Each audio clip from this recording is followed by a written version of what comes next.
تو کیا کرنا چاہیے؟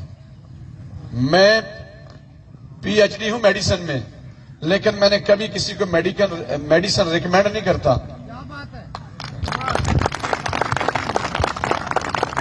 جو میں بتاؤں گا اس کو ذرا فالو کیجئے۔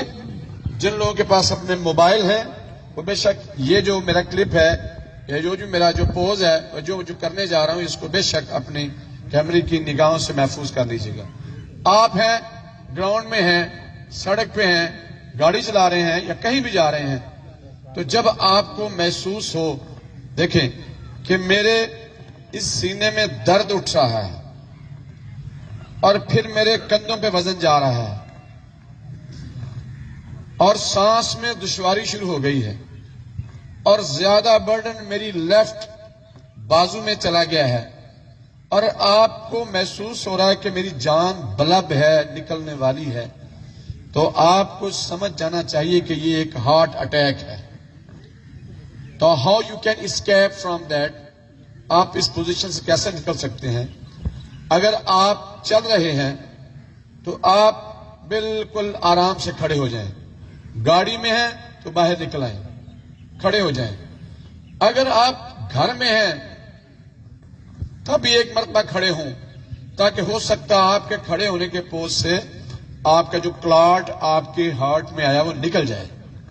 لیکن آپ کو اس وقت کیا کرنا چاہیے کہ پہلے دوستو بالکل آپ اپنے دونوں ہاتھ ایسے اکٹھے کریں اور آرام سے، آہستہ سے، جلدی سے نہیں، بالکل آرام سے زمین پہ بیٹھ جائیں۔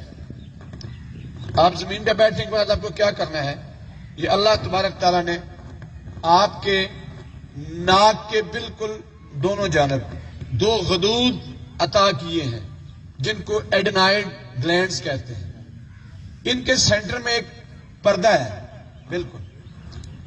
اب اس پردے کے لیے آپ نے کوشش کیا کرنی ہے کہ ایسے آرام سے بیٹھ کر آپ اپنے ناک سے بھنورے کی آواز نکالیں گے۔ کیسے؟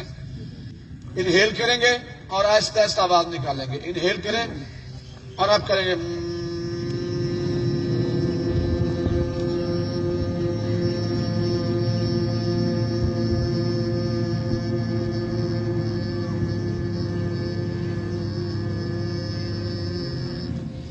جتنی آپ آواز نکالیں گے،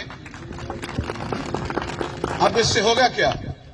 آپ کے آواز نکالنے سے یہ پردے آپ کے جو ہیں اندر جو پردہ ہے دونوں سیپٹم کے درمیان یہ وائبریٹ کرے گا۔